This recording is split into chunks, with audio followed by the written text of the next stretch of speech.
হয়ে নিচ্ছি, খাওয়া তো বাঁচতে হবে, মানে কি করবো, সবজির দাম বাইরে। যতটুকু সম্ভব না ততটুকু বাদ রাখি, এটা খাওয়া যাবে না যেহেতু এটা দাম বেশি। গ্যাসের সপ্তাহে মাল কিনছি 30 টাকা, ভেন্ডি এই সপ্তাহে 60 টাকা। আমরা কিনি যেভাবে বিক্রি করি এভাবে হইলো কথা। 15-20 দিন 1 মাস এরকম সারা দাম কমার কোনো সিস্টেম দেখি না। যে বাজার মনিটরিং এর যে বিষয়টা রয়েছে, যে অভিযান পরিচালনা করে যে অন্তত কিছু জরিমানা করা, সেই বিষয়গুলো হচ্ছে না। তাদের একটু তৎপর হতে হবে, বিশেষ করে ভোক্তা অধিকার সংরক্ষণ অধিদপ্তর। কোনো কারণ ছাড়াই লাগামহীন নিত্যপণ্যের দাম। গত এক সপ্তাহে ছোট পরিবারের বাজার খরচ বেড়েছে 500 টাকা পর্যন্ত। সরবরাহ স্বাভাবিক থাকার পরও এই পরিস্থিতির জন্য নজরদারির অভাবকে দায়ী করছেন বিশ্লেষকরা। এখন সকালে এ নিয়ে থাকছে প্রতিবেদন, সাথে আছে আমি জানসি যুথিকা।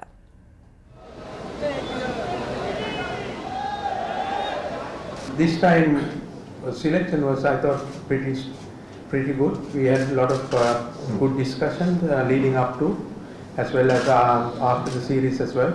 নতুন বেশ কয়েকটা ছেলে আছে, দে আর এক্সট্রিমলি পোটেনশিয়াল। সাকিব এবং মাহমুদুল্লাহ রিয়াদের মতো একেবারে এক্সপিরিয়েন্স প্লেয়ার আছে। এখন প্রত্যেক দিন ওরা করতে পারবে কিনা সেটাও জানি না, কিন্তু যদি করতে পারে ওরা যে কারোর জন্য থ্রেট হতে পারে।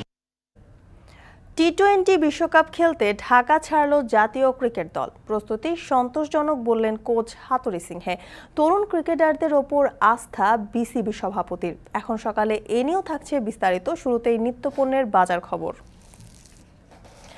সরবরাহ ঠিক থাকলেও হঠাৎই দাম বেড়েছে ডিম, মাংস, আলু ও পেঁয়াজ সহ অধিকাংশ নিত্যপণ্যের। তাতে এক সপ্তাহে ছোট পরিবারের বাজার খরচ বেড়েছে 500 টাকা পর্যন্ত। নিয়ন্ত্রক সংস্থাগুলোর তদারকির ঘাটতিকে দায়ী করছেন বাজার বিশ্লেষকরা। সিফাত শাহরিয়ারের প্রতিবেদন।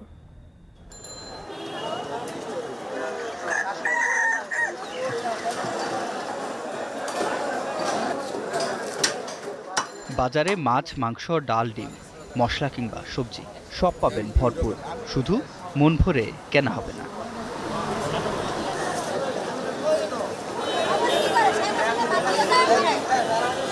মূল্যস্ফীতি, মুদ্রাস্ফীতির মতো জটিল হিসাব বুঝে না নীলুফা। মাথায় নেই চাহিদা ও যোগানের বেড়াজাল। তার ভাবনা একটাই, 100 টাকায় শেষ করতে হবে আজকের কাঁচা বাজার। তাই ফেলনা আর কাটা সবজির দোকানে আসা। যেগুলো বাদ হয়ে গেছে সেগুলো আমরা কম দামে নিতে আসছি, উপায় হয়ে নিচ্ছি। আমি তো কখনো নেই না, আমি কি করবো, সবজির দাম বাইরে, মানে খাওয়া তো বাঁচতে হবে।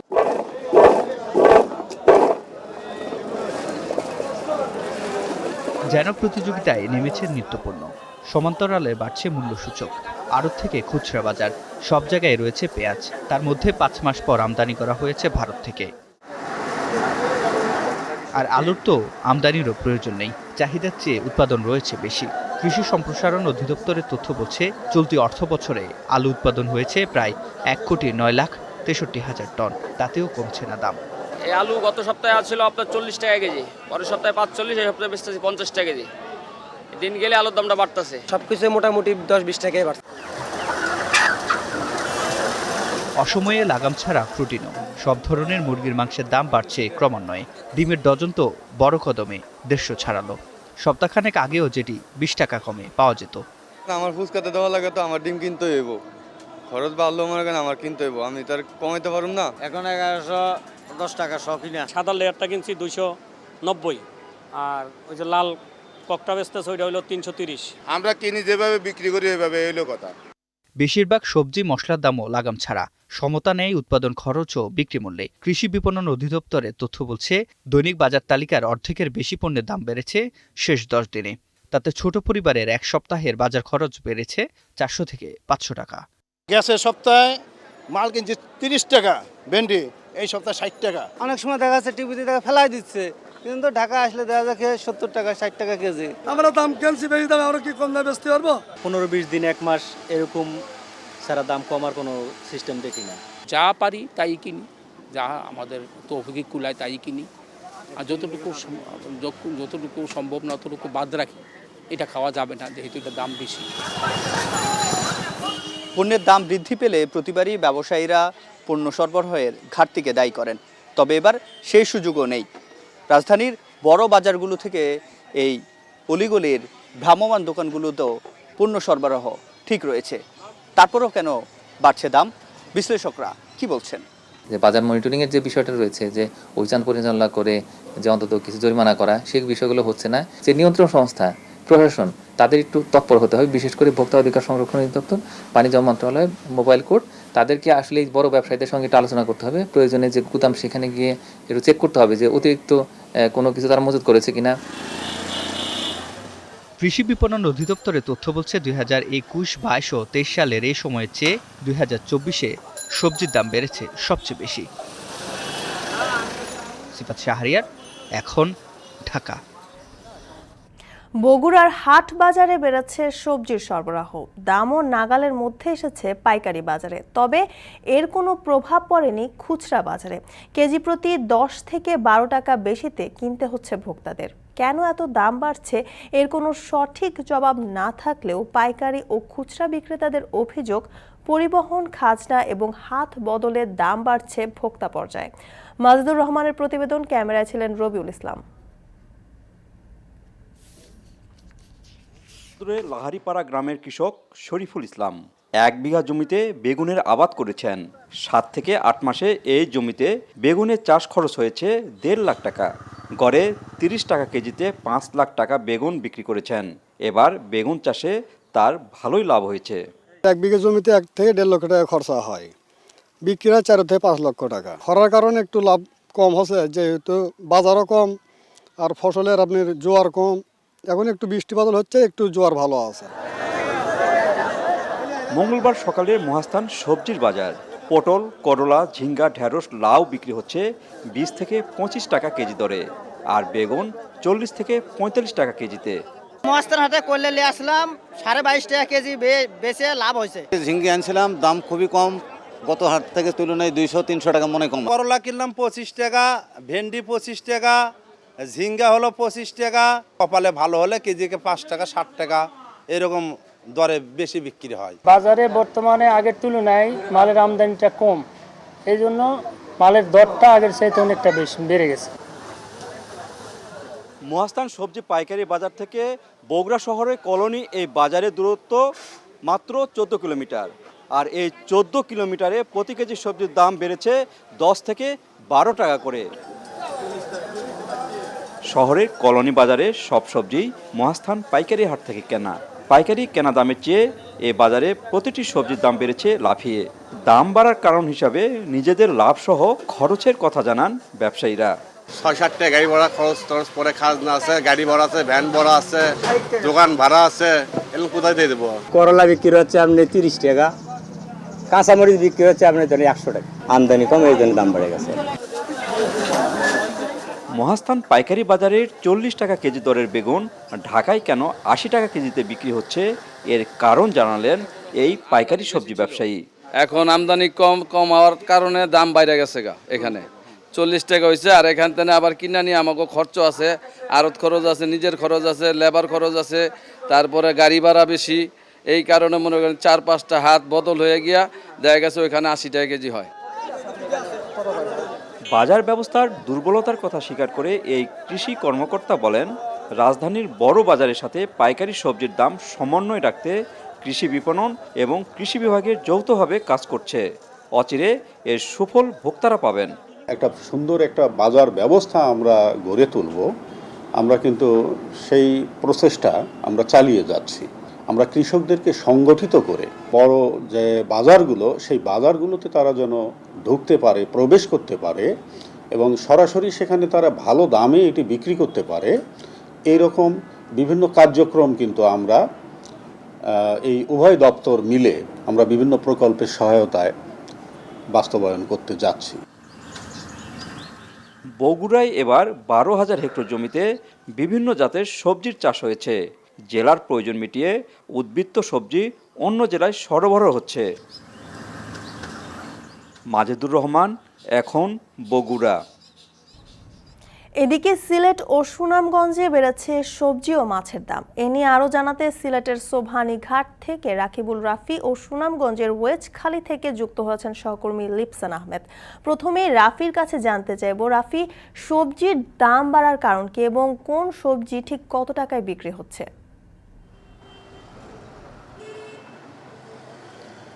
জ্যোতিকা, শুভ সকাল। আমি এখন দাঁড়িয়ে আছি সিলেট নগরী সুবানীঘাট এলাকার কাঁচা বাজারে এবং এইখানে যদি সবজির যে বাজারের চিত্রটা বলি, ঠিক 2 সপ্তাহ আগে কিন্তু ঠিক একই দাম ছিল এবং দাম বেড়ে দাম এখনও পর্যন্ত অপরিবর্তিত আছে এবং ব্যবসায়ী থেকে শুরু করে আড়তদাররা বলছেন যে কয়েকদিন আগে সিলেটে বেশ বৃষ্টিপাত ছিল, যার কারণে বলাই চলে যে বৃষ্টিপাতের কারণে সবজি কিছু মজুদ ছিল এবং ঠিক তখনকার সময়ে দামটা কিছুটা কম ছিল। তবে এখন আবার স্বাভাবিক যে মৌসুম আছে সেটা ফিরে আসায় দেখা গিয়েছে যে দামটা বেড়েছে এবং আড়তদাররা বলছেন, যারা ব্যবসায়ীরা আছেন তারাও বলছেন যে এখন গ্রীষ্মকালীন সবজির যে দাম বা মৌসুম, যে ভরা মৌসুম, সেই মৌসুমে কিছুটা দাম বৃদ্ধি করেই তারা বিক্রি করছেন এবং আরও 2-3 সপ্তাহ পর্যন্ত দাম বাড়তে পারে এবং তারা বলছেন যে দামটা কিন্তু 3-4 ধাপে গিয়ে বেড়ে যায় খুচরা বাজারে।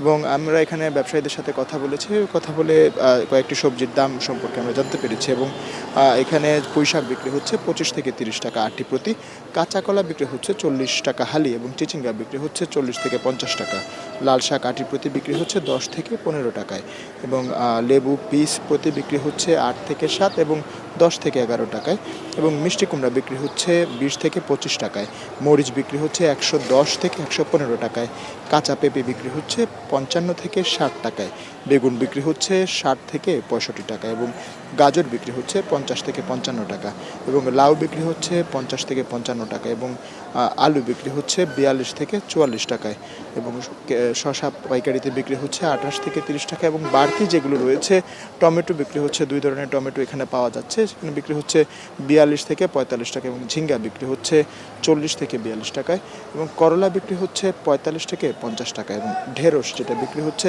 সেটা 30 থেকে 32 টাকায় বিক্রি হচ্ছে এবং ধনিয়া পাতার দাম কিন্তু 2 সপ্তাহ আগে যেরকম ছিল ঠিক আরও 120 টাকা বেড়ে 180 থেকে 190 টাকা পর্যন্ত বেড়ে গিয়েছে।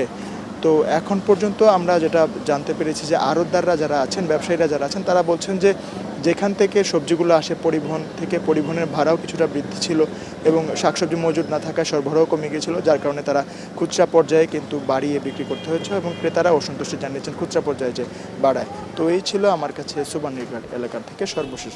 জ্যোতিকা, ধন্যবাদ রাফি। এবার চলে যেতে চাই সুনামগঞ্জে, সেখানে আছেন আমাদের আরেকজন সহকর্মী লিপসান। জানাবেন বাজারে দেশি ও চাষের মাছের সরবরাহ কেমন দেখছেন এবং সপ্তাহ ব্যবধানে কোন মাছের দাম ঠিক কতটা বাড়লো?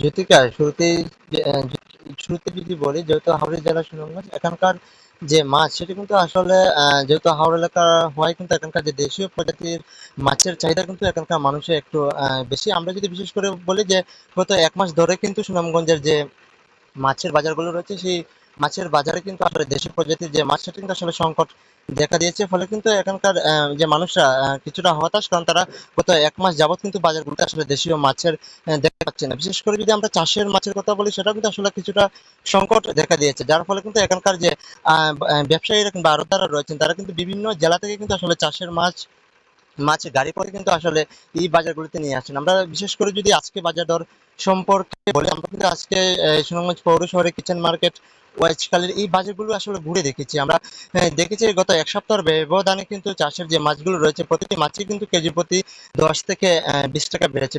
বিশেষ করে যদি বলি আমরা, তেলাপিয়া কিন্তু প্রতি কেজি গত সপ্তাহে 170 টাকা কেজি ধরে বিক্রি করা হলে কিন্তু এই সপ্তাহে 180 থেকে 190 টাকা বিক্রি করা হচ্ছে। পাঙ্গাসের কথা যদি বলি আমরা, সেটা কিন্তু গত সপ্তাহে 170 করে বিক্রি করা হলো, এই সপ্তাহে কিন্তু সেটি 180 থেকে 190। পাশাপাশি অন্যান্য যে মাছগুলো রয়েছে, যেমন কার্পু, রুই, মিরকা সহ যে চাষের মাছগুলো রয়েছে, সেগুলো দামও কিন্তু আসলে 20 থেকে 30 টাকা বৃদ্ধি পেয়েছে। ফলে কিন্তু এখানকার ব্যবসায়ীরা যেটি বলছেন, যেহেতু গাড়িপথে যেহেতু সুনামগঞ্জে তারা এই মাছগুলো সরবরাহ করছেন, যার ফলে কিন্তু আসলে বাজারে যে মাছগুলো রয়েছে সেই মাছের দাম কিন্তু বৃদ্ধি পাচ্ছে। জ্যোতিকা, সিলেট ও সুনামগঞ্জ থেকে মাছ ও সবজির দরদাম জানাচ্ছিলেন সহকর্মীরা। ওজনে সামান্য গরমিল, টাইপিংয়ে ভুল ও এইচএস কোড জটিলতায় ক্ষতিগ্রস্ত হচ্ছে তৈরি পোশাক রপ্তানি। বিজিএমই এর তথ্য মতে তৈরি পোশাক পিস হিসেবে রপ্তানির কথা থাকলেও গত 2 বছর আইসিডিতে কার্টন খুলে পোশাকের ওজন পরিমাপ করছে চট্টগ্রাম কাস্টম হাউস। এতে হয়রানির শিকার হচ্ছেন রপ্তানিকারকরা। হাজেরা শিউলির প্রতিবেদন।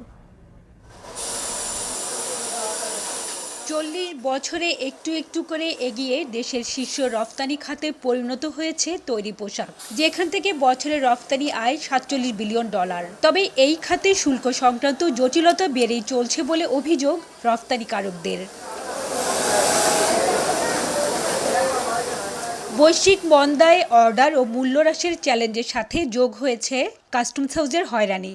এমন প্রেক্ষাপট এই খাতকে সংকটে ফেলছে। এর প্রেক্ষিতে ওজনে গরমিল ও এইচএস কোড নিয়ে হয়রানি নিরসনে বুধবার চট্টগ্রাম কাস্টমস হাউসের সাথে মতবিনিময় সভা করেন বিজিএমইএ ও বিকেএমইএ। সভায় রপ্তানিকারকরা বলেন, কাস্টমস যেভাবে পোশাকের ওজন পরিমাপ করছে সেটা সঠিক নয়। বিশেষ করে ওভেন কাপড় মিটারে ওজন করা হয়। ওজনে গরমিলের কারণে চালান আটকে দেওয়ায় জাহাজ মিস হচ্ছে, যাতে বাতিল হচ্ছে অর্ডার। এ কারণে কখনো দাম কমিয়ে দিচ্ছেন ক্রেতারা, যাতে ব্যবসা চলে যাচ্ছে ভারত ও নেপালের হাতে।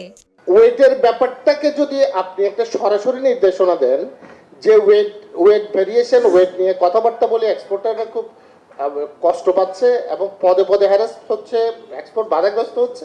আমার পুরো কনসাইনমেন্টের ডিসকাউন্ট ক্যান্সেলেশনের মধ্যে রেখে আমাকে এই ধরনের হ্যারাসমেন্ট করলে আমি বলবো যে একটা সরাসরি এক্সপোর্টটা বাধাগ্রস্ত হচ্ছে। আপনাদের নিম্ন পর্যায়ের যারা আছে সংখ্যা তাদের বেশি না কিন্তু কম। আমি বলবো আপনাদের কাছে বিনীত অনুরোধ করছি, আপনাদের কাছে একটি সহযোগিতার সরবরাহ চাই, সেটা হলো হয়রানি বন্ধ করা।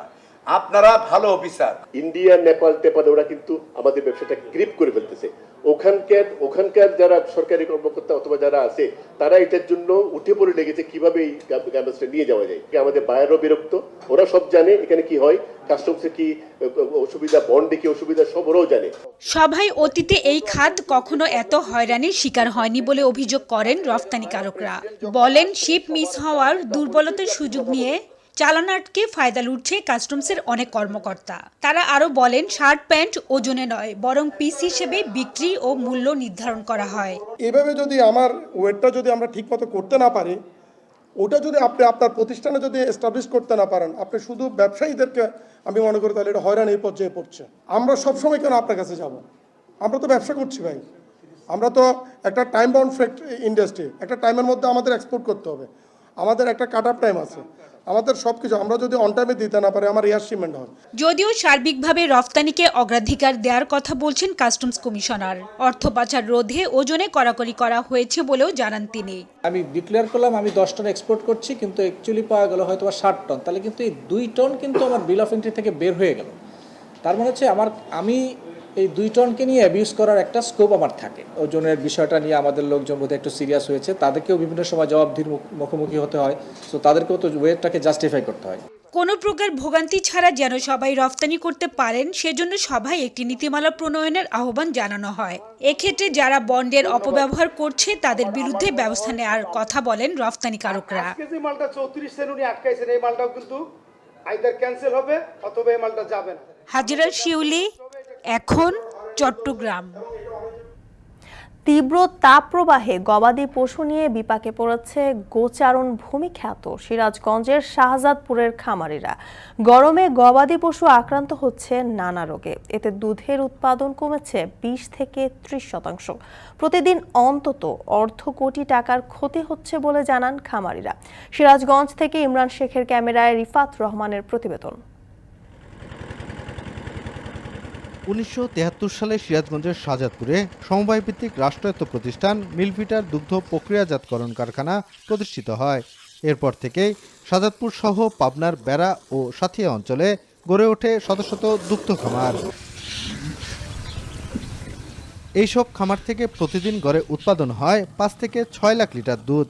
রাষ্ট্রায়ত্ত প্রতিষ্ঠান মিলভিটা, প্রাণ আরং আকিস সহ বিভিন্ন প্রতিষ্ঠান প্রান্তিক খামারিদের কাছ থেকে দুধ সংগ্রহ করে। এরপর প্রক্রিয়াজাত শেষে সরবরাহ করা হয় ঢাকা সহ দেশের বিভিন্ন জেলায়। তবে তীব্র গরমে গবাদি পশুর শরীরে দেখা দিয়েছে লাম্পি স্কিন, খুরা রোগ, জ্বর ঠান্ডা সহ নানা রোগ। এর প্রভাব পড়েছে দুধের উৎপাদনে। এতে প্রতিদিন গড়ে উৎপাদন কমেছে 20 থেকে 30%। এই গরমে মনে করেন যে গরু মাঠও খাইতেছে না, পানির নাবি পানও গরম, গরুর দুধ তো কেটে দিয়েছে, তা বাদে গরুর তাপ মনে করেন যে হওয়ার সময় উঠেই রয়েছে। আর বিদে করেন তাপ কত গরুর মনে করেন যে আপনার 6 তাপ হইতেছে, 7 তাপ হইতেছে, কত গরুর ধরেন বাঁচানি কঠিন। রোদের কারণে অনেক গরুর তাপ উঠতেছে, তাপ উঠে মারা যাচ্ছে, তারপরে জ্বরতেছে, আবার লিমকি ব্যায়াম আছে, খোরা রোগ, তরকা রোগ, এই রোগে মনে করেন অনেক গরুর ক্ষতি হচ্ছে। 6টা গরু দোয়াইলাম, গরুর দোয়া ধরেন যাওয়ালা 14 লিটার দুধ দিলাম।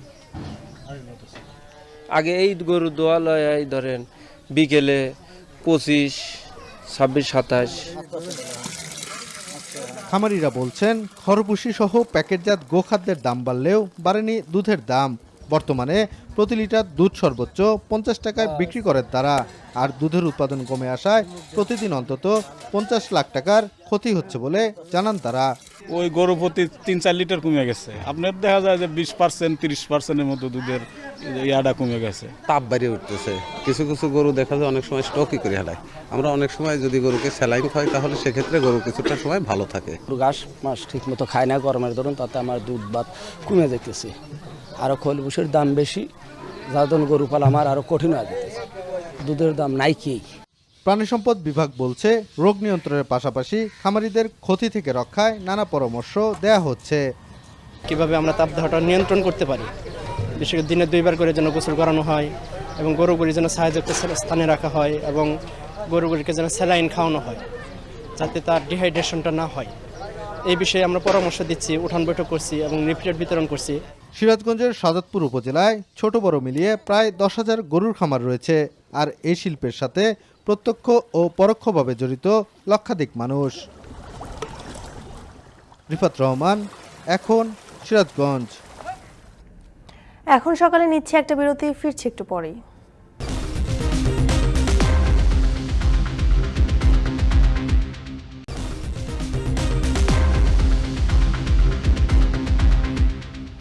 বিরতির পর ফিরে এলাম, আপনারা দেখছেন এখন সকাল। সরকারি নির্দেশনা থাকলেও চুয়াডাঙ্গায় এখনও শুরু হয়নি ধান চাল সংগ্রহ।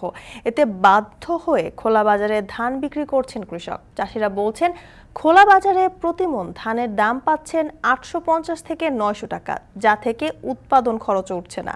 খাদ্য বিভাগ বলছে কর্মকর্তা বদলি সংক্রান্ত জটিলতায় ধান চাল কেনা নিয়ে কোনো সিদ্ধান্তে আসতে পারেনি তারা। অনেক চক্রবর্তীর প্রতিবেদনে থাকছে বিস্তারিত। ধান উৎপাদনে সমৃদ্ধ জেলা চুয়াডাঙ্গা। মাঠে ঘাটে এখন পাকা ধানের ঘ্রাণ। তাপপ্রবাহের মাঝেও ধান কেটে এখন ব্যস্ততা মারায়। তবে সবার চোখে মুখেই যেন চিন্তার ছাপ। শ্রমে ঘামে ফলানো ধান বাজারে বিক্রি করতে গিয়ে মলিন হাসি কৃষকের। লোকসানের গ্যারাকলে ধানের দাম নিয়ে তিক্ত অভিজ্ঞতায় জেলার অধিকাংশ প্রান্তিক কৃষক। যারা কষ্ট করে জিনিসটা ফলাচ্ছে তাদের কোনো লাভ নেই, কিন্তু যে কিনে ব্যবসা করছে তার কিন্তু অনেক লাভ হয়ে যাচ্ছে। এত খরচ খরচা করে সরকারি ফাউন্ডেশনে আমরা ধান বিক্রয় করতে পারছি না, সেখানে আমাদের কোনো সুযোগই নাই। ধানের যে ন্যায্য মূল্য, এই ন্যায্য মূল্য আমরা পাচ্ছি না। এই যে সোনার ফসল আমরা ফলাইছি। সরকারি নির্দেশনা থাকলেও চুয়াডাঙ্গায় এখনও শুরু হয়নি ধান চাল সংগ্রহ। এতে বাধ্য হয়ে খোলা বাজারে ধান বিক্রি করছেন কৃষক। প্রতিমণ ধান মিলছে 850 থেকে 900 টাকা, যা থেকে উৎপাদন খরচ উঠছে না বলে দাবি কৃষকের। চুয়াডাঙ্গায় ধান কাটা শেষ, মাঠে জোন নিয়েছে, তার টাকা দিতে হবে কোন থেকে? এখন সরকারিভাবে কবে কিনবে কোন অপেক্ষায় থাকে চাষির তো চলে না। খাদ্য নিয়ন্ত্রক কর্মকর্তা বলছেন কর্মকর্তা বদলি সংক্রান্ত জটিলতা, প্রকৃত কৃষক তালিকা না পাওয়া সহ বেশ কিছু কারণে সংগ্রহ অভিযান দেরি হচ্ছে। তবে দ্রুতই জটিলতা কাটিয়ে প্রকৃত কৃষক থেকে ধান চাল সংগ্রহ শুরু হবে বলে জানান তিনি। অতি শীঘ্রই নির্দিষ্ট সময়ের মধ্যে সংগ্রহ করব এবং ইতিমধ্যে আমাদের ধান সংগ্রহের ব্যাপারে অ্যাপসের মাধ্যমে প্রান্তিক কৃষকের পর্যায়ে কার্যক্রম শুরু হয়েছে। আমাদের যতটুকু আমাদের সামর্থ্য, যতটুকু আমরা উজাড় করে দিতে পারি আমরা ততটুকু চেষ্টা করব। কৃষি বিভাগ বলছে আবহাওয়া অনুকূলে থাকায় এবার বোরো ধানের ভালো ফলন হয়েছে। জেলায় চলতি মৌসুমে বোরোর লক্ষ্যমাত্রা ছিল 34,800 হেক্টর জমিতে, আবাদ হয়েছে 35,720 হেক্টরে, যেখান থেকে চাল উৎপাদনের লক্ষ্যমাত্রা ধরা হয়েছে 1,56,810 টন, যার বাজার মূল্য প্রায় 700 কোটি টাকা। এ পর্যন্ত আমার প্রায় শতভাগ কর্তন সম্পন্ন হয়েছে এবং ফলন আমাদের চাউলে 4.4 টন পার হেক্টর প্রতি ফলন পাওয়া গেছে, যা গত বছরের তুলনায় একটু বেশি। অব্যাহত তাপপ্রবাহের পূর্বেই দানাতে চলে আসছিল, এই জন্য আমাদের ফলন কোনো সমস্যা হয়নি, বরঞ্চ এবার ফলন গত বছরের তুলনায় বেশি।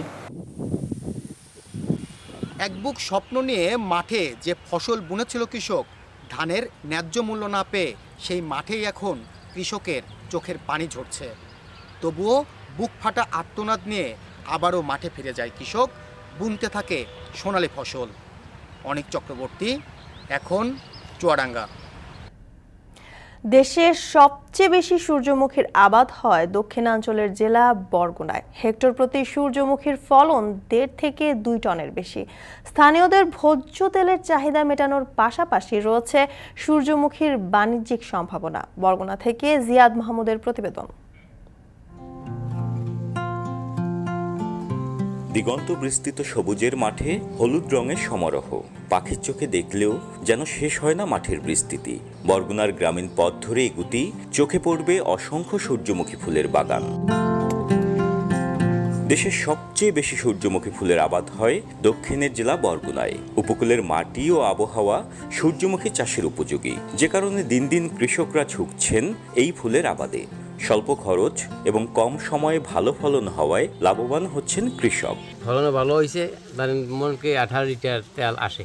আমরা বঙ্গচাম ফুল দিয়া অনেক বীজ ভালো হয়েছে, আমরা 30% জায়গায় উৎপাদন করছি। বীজটা খুব ভালো বীজ, এই বীজটার কারণে খুব ভালো লাভবান হতে পারছি। পথিক আটকে যায় নয়নাভিরাম এসব মাঠের দৃশ্যে। শহুরে যান্ত্রিক জীবনকে ক্ষণিকের বিরতি দিয়ে দর্শনার্থীরা ছুটে আসেন সূর্যমুখীর মাঠে। এটা যদিও কৃষকদের একটা আয় রোজগারের জায়গা, তারপরেও একটা পর্যটন কেন্দ্র হিসেবে ভীষণভাবে সমাদৃত। এখানে সুন্দর ফুল রয়েছে এবং ফুলের সাথে ছবি অনেক সুন্দর আসে। বরগুনাতে আসার পর খোঁজ পেয়ে আসলাম, এসে খুবই ভালো লাগতেছে।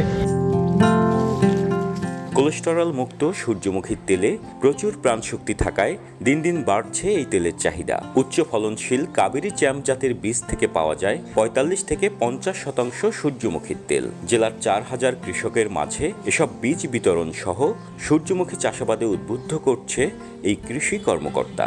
এই সূর্যমুখীতে 3 বার সেচ দেয় এবং ঠিক পরিচর্যা যদি করে কোন সময় কোন সারটা আমাদের যখন বলে তারা, আমরা যে পরামর্শটা দিই সেই পরামর্শ অনুযায়ী তারা চাষাবাদ করলে অবশ্যই তারা সফল হবে। তাদের হাতে নাগালে পৌঁছাতে পারে, তাই আমরা আমাদের বীজটা আমাদের যে ব্যবসায়িক পার্টনার যারা আছে, আমাদের ডিলার রিটেলার, তাদের ঘরে ঘরে পৌঁছানোর চেষ্টা করব। বাংলাদেশ কৃষি উন্নয়ন কর্পোরেশন ও কৃষি মন্ত্রণালয় কৃষি প্রণোদনা কর্মসূচির মাধ্যমে দেশে ভোজ্য তেল উৎপাদন বৃদ্ধি ও স্বয়ংসম্পূর্ণ করার লক্ষ্যে নিচ্ছে নানা পদক্ষেপ। বাংলাদেশের সবচেয়ে বেশি সূর্যমুখী চাষাবাদ এই বরগুনা জেলায় হয়ে থাকে, তাই আমি মনে করি এখানে যদি তেল কোম্পানিরা আসে এবং তারা যদি ছোটোখাটো আকারের একটা তেল শিল্প কারখানা গড়ে তোলে, তাহলে এই অঞ্চলের কৃষকদের একটা অভাবনীয় উন্নতি সাধন হবে। এখানে চাষিরা খুবই আগ্রহী এবং আমরা কৃষি মন্ত্রণালয় এই প্রণোদনার মাধ্যমে আমাদের এই বীজটা দিচ্ছে। সূর্যমুখীর তেলটা ব্যবহার বেশি হয়, তাহলে আমি মনে করি ভোজ্য তেলের পরিমাণও আমরা আমদানি কম লাগবে এবং আমাদের উপকূলীয় অঞ্চলে এটা ব্যাপক চাষ করার ব্যাপক চাহিদা আছে এবং চাষিরা খুবই উৎসাহী এই চাষটা করার জন্য। এবছর বরগুনায় 3953 হেক্টর জমিতে সূর্যমুখীর আবাদ হয়েছে। যদিও সূর্যমুখী তেলের চাহিদার বেশিরভাগ পূরণ হয় আমদানির মাধ্যমে, তবে সরকার ও তেল প্রক্রিয়াজাতকরণ প্রতিষ্ঠানগুলো উদ্যোগ নিলে দেশের সূর্যমুখী তেলের চাহিদা স্থানীয়ভাবেই মেটানো সম্ভব বলছেন সংশ্লিষ্টরা। জিয়াদ মাহমুদ, এখন বরগুনা। এখন সকালে নিচ্ছে আরেকটা বিরতি, ফিরছে একটু পরে।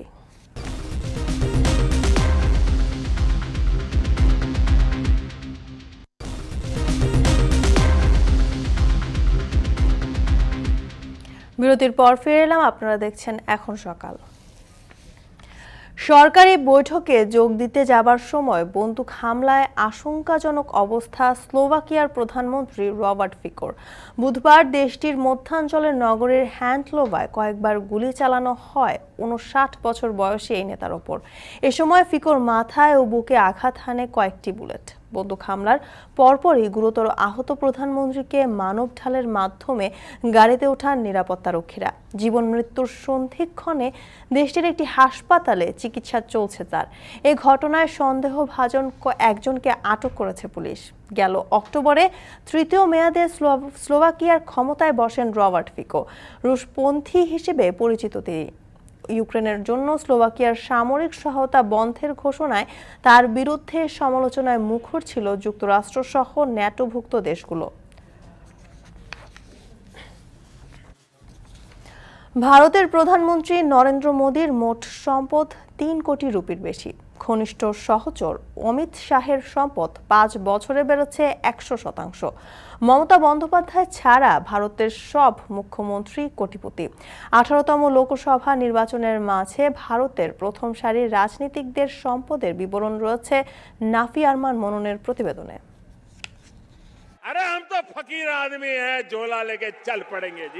গেল ১০ বছরের শাসনামলে ফকির বা সাধু ব্যক্তি হিসেবে নিজেকে প্রতিষ্ঠিত করেছেন ভারতের প্রধানমন্ত্রী নরেন্দ্র মোদী।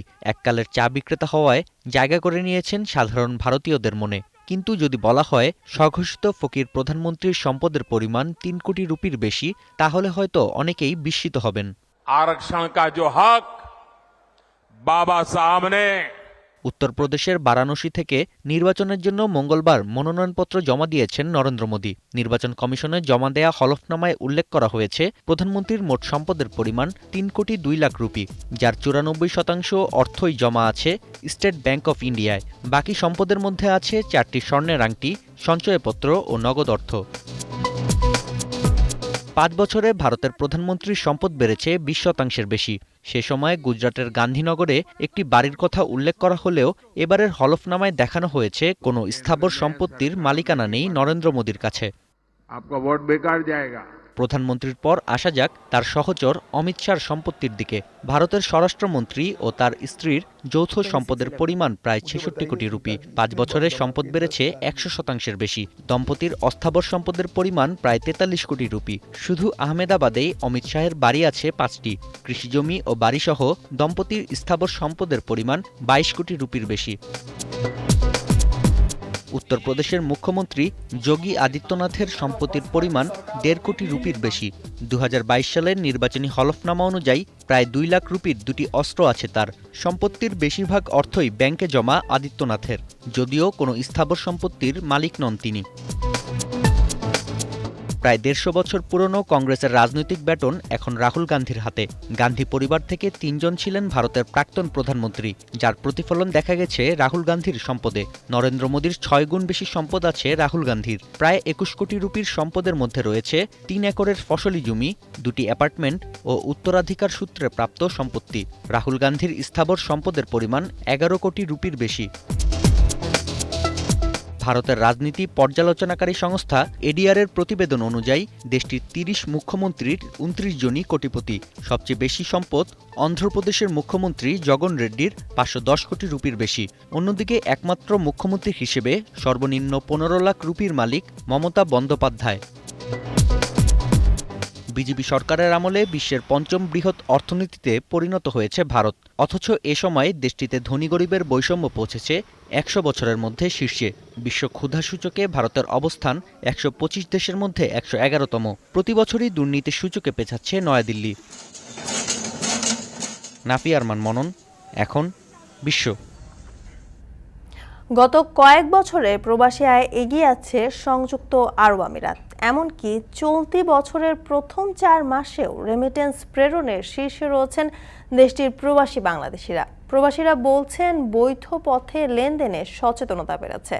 সরকারি প্রণোদনার পাশাপাশি বাংলাদেশ কনসুলেটের ঘোষিত বার্ষিক রেমিটেন্স অ্যাওয়ার্ডও প্রবাসীদের উৎসাহ বাড়াচ্ছে। বিস্তারিত সহকর্মী কামরুল হাসান জনির প্রতিবেদনে। গত কয়েক বছর ধরে সংযুক্ত আরব আমিরাত থেকে ধাপে ধাপে বেড়েছে রেমিটেন্স প্রবাহ। বাংলাদেশ ব্যাংকের তথ্য বলছে, গত জানুয়ারিতে সংযুক্ত আরব আমিরাত থেকে ৪৪ কোটি ৮০ লাখ, ফেব্রুয়ারিতে ৪৭ কোটি ৯০ লাখ, মার্চে ৩৬ কোটি ৪০ লাখ এবং এপ্রিলে ৩৮ কোটি ২০ লাখ ডলার রেমিটেন্স এসেছে বাংলাদেশে। সর্বোচ্চ রেমিটেন্স পাঠানো ৩০টি দেশের তালিকায় শীর্ষে রয়েছে আরব আমিরাতের বাংলাদেশি প্রবাসীরা। বৈধ পথে পাঠানো রেমিটেন্সের বিপরীতে সরকারের প্রণোদনার পর থেকে এই ধারাবাহিকতা চলমান রয়েছে, বেড়েছে সচেতনতা। 2.5% যে প্রণোদনা দেওয়া হচ্ছে, এটা অনেক বড় ইম্প্যাক্ট আসতেছে। প্রবাসীদের ভিতরে আগ্রহ তৈরি হয়েছে দেশে টাকা পাঠানো বৈধ পথে। এই 2.5% খুবই ইম্পর্টেন্ট একটা রোল প্লে করতেছে। এখানের মানুষ বিভিন্নভাবে সচেতনামূলক প্রচার প্রচারণার মাধ্যমে সচেতন হচ্ছে যে হুন্ডিতে টাকা পাঠানো সত্যি দেশের জন্য ক্ষতিকারক। আরব আমিরাত থেকে প্রবাসী আয় বাড়ার অন্যতম কারণ হিসেবে দেখা হচ্ছে রেমিটেন্স অ্যাওয়ার্ড। বৈধ পথে রেমিটেন্স পাঠাতে উৎসাহ বাড়াতে 2022 সালে এই সম্মাননা চালু করে দুবাই বাংলাদেশ কনসুলেট। গত কয়েক বছরে যার সুফল স্পষ্ট হয়েছে দেশের অর্থনীতিতে। এখানে এই 1.2 মিলিয়ন বাংলাদেশি সংযুক্ত আরব আমিরাতে বসবাস করে। তার মধ্যে প্রায় 2 লক্ষ প্রবাসী বাংলাদেশিদের তাদের নিজস্ব ব্যবসা বাণিজ্য আছে। আমি মনে করি প্রত্যেকের জায়গা থেকে তাদের স্টাফদেরকে ক্যাম্পেইন করে যদি বলা হয় যে আপনারা লিগ্যাল চ্যানেলের মধ্য দিয়ে বাংলাদেশে রিমিটেন্স প্রদান করেন, এতে করে আমি মনে করি যেভাবে বাংলাদেশ সমৃদ্ধশীল হবে। চলতি মাসের শেষ সপ্তাহে আবারও বসবে রেমিটেন্স অ্যাওয়ার্ডের আসর। এবার সরকার ঘোষিত আমিরাতের 81 জন বাণিজ্যিক গুরুত্বপূর্ণ ব্যক্তি ছাড়াও এই সম্মাননা পাবেন সাধারণ কর্মী, পেশাজীবী সহ শতাধিক প্রবাসী। 81 জন সিআইপি এখন এদেশে আছেন। আমরা এই সুযোগে, এই অনুষ্ঠানের মধ্য দিয়ে তাদেরকে আমরা একটা বিশেষভাবে সম্মানিত করতে চাই এবং সেইভাবে আমাদের প্রস্তুতি চলছে। প্রবাসীরা বলছেন, বাংলাদেশ মিশনের উদ্যোগে অনুপ্রাণিত তারা। বৈধ পথে লেনদেন দেশের সামগ্রিক অর্থনীতির জন্য কল্যাণকর। কামরুল হাসান জনি, এখন সংযুক্ত আরব আমিরাত। 10,000 নতুন বইয়ের ভান্ডার নিয়ে যুক্তরাষ্ট্রের নিউ ইয়র্কে 24 মে শুরু হতে যাচ্ছে 33তম আন্তর্জাতিক বাংলা বইমেলা। অংশ নেবে 40টি প্রকাশনা সংস্থা। বইমেলার পাশাপাশি এবার আয়োজন রয়েছে সাংস্কৃতিক অনুষ্ঠানেরও। 4 দিনের আয়োজন সফল করতে 3 রাত চলছে প্রস্তুতি। সহকর্মী তোফাজ্জল লিটনের প্রতিবেদনে বিস্তারিত।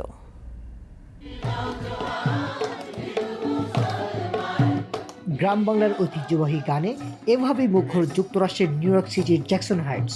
প্রবাসে বাস করা বাংলাদেশি শিল্পীদের কণ্ঠের জাদুতে মেতে উঠে শিশুরা, গ্রামীণ সাজে নেচে গেয়ে জানায় উচ্ছ্বাস।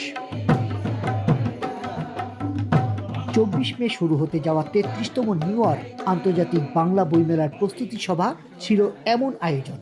মুক্তধারা ফাউন্ডেশন আয়োজিত 4 দিনের বইমেলায় সাংস্কৃতিক আয়োজনে গান গাইবেন রেজওয়ানা চৌধুরী বন্যা সহ আরও অনেকে। এছাড়াও থাকছে চলচ্চিত্র প্রদর্শনী, থাকছে বিতর্ক প্রতিযোগিতা সহ নানা আয়োজন। চলচ্চিত্র রয়েছে, আলোচনা রয়েছে, দেশ বরেণ্য শিল্পীদের গানের অনুষ্ঠান রয়েছে, আমরা সবাই উপভোগ করব। কলকাতা বইমেলা এবং বাংলাদেশের বাংলা একাডেমির বইমেলার পর আমেরিকার বইমেলা দিন দিন যে বিকশিত হচ্ছে তার বড় প্রমাণ হচ্ছে।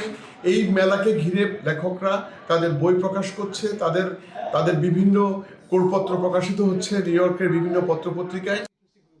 বাংলাদেশ, ভারত ও উত্তর আমেরিকার 40টি প্রকাশনা প্রতিষ্ঠান 10,000 নতুন বই নিয়ে হাজির হবে এবারের মেলায়। এছাড়া বিভিন্ন দেশ থেকে অসংখ্য পাঠক, লেখক ও শিল্পীর উপস্থিতিতে বইমেলা মুখর হয়ে উঠবে বলেও জানান আয়োজকরা। বই পেয়েছি এবং নিজেরা বই সংগ্রহ করেছি। আমরা যে সমস্ত বই আমাদের মনে হচ্ছে থাকা উচিত, লেখকরা সবাই তো দেন না নিজে থেকে, হ্যাঁ পুরস্কারের জন্য অনেকে দেন না, ফলে আমরা নিজে থেকেই উৎসাহ নিয়ে বই সংগ্রহ করেছি আর অনেকে বই দিয়েছে। আয়োজকরা আরও জানান, এবারই প্রথম বাংলাদেশের মুক্তিযুদ্ধ জাদুঘর যুক্ত হবে নিউ ইয়র্ক বাংলা বইমেলায়। থাকছে মুক্তিযুদ্ধ নিয়ে বিশেষ আয়োজন। এছাড়া অংশগ্রহণকারী প্রকাশকদের মধ্য থেকে পুরস্কৃত করা হবে সেরা প্রকাশককে, দেয়া হবে সাহিত্যে অবদানের জন্য পুরস্কার ও সম্মাননা। সাহিত্য পুরস্কার যার অর্থমান $3000 আপনারা জানেন। জ্যামাইকা পারফর্মিং আর্টস সেন্টারে আয়োজিত বইমেলা উদ্বোধন করবেন বাংলা একাডেমির মহাপরিচালক কবি মোহাম্মদ নুরুল হুদা। মেলার মাধ্যমে যুক্তরাষ্ট্রে ছড়িয়ে পড়বে বাংলা ভাষা ও সংস্কৃতি, প্রবাসে মাথা উঁচু করে দাঁড়াবে বাংলাদেশ, এমনটাই প্রত্যাশা অভিবাসীদের। তোফাজ্জল লিটন, এখন, নিউ ইয়র্ক, যুক্তরাষ্ট্র। এখন সকালে নিচ্ছি আরও একটা বিরতি, ফিরছে একটু পরে।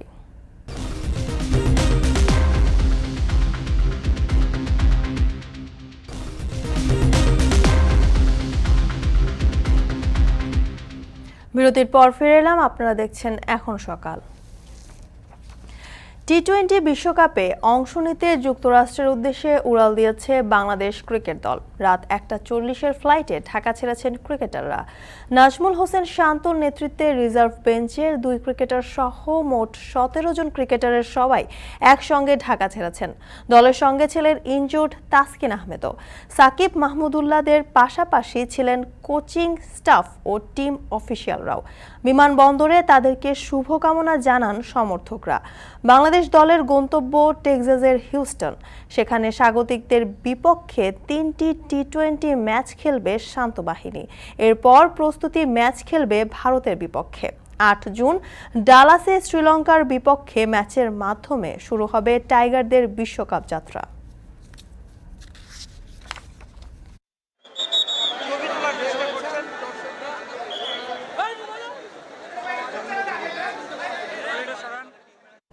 বিশ্বকাপে ভালো কিছুর প্রত্যাশা করা ছাড়া অন্য কোনো আশাই করছেন না বিসিবির সভাপতি নাজমুল হাসান পাপন। তবে প্রত্যাশিত পারফরমেন্স করতে তরুণদের ওপরই ভরসা রাখছেন বোর্ড সভাপতি। অন্যদিকে দলের লিটন সহ কয়েকজন ক্রিকেটার অফ ফর্মে থাকলেও বিশ্বকাপ প্রস্তুতি সন্তোষজনক বলছেন হেড কোচ চন্ডিকা হাতুরি সিংহে। বিস্তারিত তাসওয়ান নাফির প্রতিবেদনে। যুক্তরাষ্ট্রের অজানা মাঠ, অজানা কন্ডিশন, সেখানে প্রস্তুতি নেওয়ারও সুযোগ নেই খুব বেশি। অস্ট্রেলিয়ায় বানানো ড্রপ ইন পিচে খেলবে শান্তরা, সেই লক্ষ্যেই প্রস্তুতি নিচ্ছে টাইগাররা। এর আগের বেশিরভাগ বিশ্ব আসরে প্রত্যাশা মেটাতে পারেনি টিম বাংলাদেশ। এবার তাই আগে ভাগে অধিনায়ক শান্ত বলেছিল প্রত্যাশার চাপ নিতে চান না তিনি। তবে বিসিবি সভাপতির আশাটা অবশ্য বেশ বড়। বলছেন ভালো কিছুর বিপরীতে অন্য কিছু ভাবার সুযোগ নেই। প্রত্যাশা কম হওয়ার কোনো সুযোগই নেই। আমি হারা জিতা নিয়ে মাথা ঘামাই না, দেশের মানুষও মাথা ঘামায় না। ওরা যদি ভালো খেলে ক্রিকেট, সবাই খুশি। অনেকটা তরুণ দল নিয়ে আমেরিকায় যাবে বাংলাদেশ দল। সাকিব মাহমুদুল্লাহ ছাড়া নেই তেমন কারো অভিজ্ঞতা। এছাড়া দলে আছেন প্রথমবার শর্টার ফরম্যাটের বিশ্বকাপ খেলতে যাওয়া ক্রিকেটারও। তাই বিসিবি বসের আশা ভালো করবে তরুণরা। এখানে নতুন বেশ কয়েকটা ছেলে আছে, দে আর এক্সট্রিমলি পোটেনশিয়াল। সাকিব এবং মাহমুদুল্লাহ রিয়াদের মতো একেবারে এক্সপিরিয়েন্স প্লেয়ার আছে এবং ওদের ক্যাপাবিলিটি সম্পর্কে আমরা সবাই জানি। এখন প্রত্যেক দিন ওরা করতে পারবে কিনা সেটাও জানি না, কিন্তু যদি করতে পারে ওরা যে কারোর জন্য থ্রেট হতে পারে। বিশ্বকাপ প্রস্তুতিতে টাইগাররা খেলেছে 20 দলের বিশ্ব আসর থেকে ছিটকে যাওয়া জিম্বাবুয়ের বিপক্ষে ম্যাচ। সেখানে ব্যাটে বলে আশানুরূপ কিছু না হলেও প্রস্তুতি নিয়ে সন্তুষ্ট head coach Chandika Hathurusingha. T20 cricket, the game is as such, every game can be tricky. Some teams stronger than others, but preparation-wise, I thought we had a good preparation playing against Zimbabwe. This time, selection was, I thought, pretty good. We had a lot of good discussion leading up to, as well as after the series as well. One big one was Taskin's situation. Other than that, I'm very pleased with the outcome. বুধবার রাতে বিশ্বকাপ যাত্রা শুরু হবে বাংলাদেশের। সেখানে খেলবে ভারতের বিপক্ষে প্রস্তুতি ম্যাচ। এর আগে অবশ্য স্বাগতিক আমেরিকার সাথেও খেলবে 3 ম্যাচ টি-20 সিরিজ। তাসওয়ান নাফি, এখন, ঢাকা। শেষ করছি এখন সকাল। এখন টেলিভিশন ওয়েবসাইটে দেখতে ভিজিট করুন www.ekhon.tv। এছাড়া এখন টেলিভিশন ফেসবুকে দেখতে ভিজিট করুন facebook.com/tv.ekhon এবং ইউটিউবে এখন টেলিভিশন দেখতে ভিজিট করুন youtube.com/c/ekhon tv।